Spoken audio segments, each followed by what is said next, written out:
ಜಾನುವಾರುಗಳಿಗೆ ಸಂಗ್ರಹಿಸಿ ಇಟ್ಟಿದ್ದ ಒಣ ಮೇವಿನ ಬಣವೆಗೆ ಆಕಸ್ಮಿಕವಾಗಿ ಬೆಂಕಿ ತಗುಲಿ ಅಪಾರ ಪ್ರಮಾಣದ ಮೇವು ಬೆಂಕಿಗೆ ಆಹುತಿಯಾಗಿದೆ. ಬೆಳಗಾವಿ ಜಿಲ್ಲೆಯ ಅಥಣಿ ತಾಲೂಕಿನ ತಾವಶಿ ಗ್ರಾಮದಲ್ಲಿ ಈ ಘಟನೆ ಸಂಭವಿಸಿದೆ.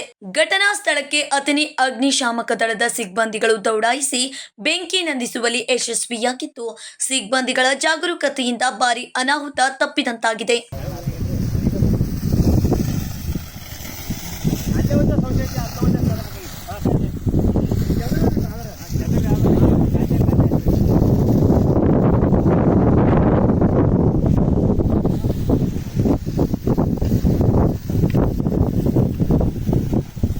ತಾವಶಿ ಗ್ರಾಮದ ಅಪ್ಪಾಸಾಬ್ ಮಾರುತಿ ಗುಬ್ಬಿ ಎಂಬುವರಿಗೆ ಸೇರಿದ ಸುಮಾರು 25,000 ಮೌಲ್ಯದ ಒಣ ಮೇವು ಬೆಂಕಿಗೆ ಆಹುತಿಯಾಗಿದೆ ಎಂದು ತಿಳಿದು ಬಂದಿದೆ.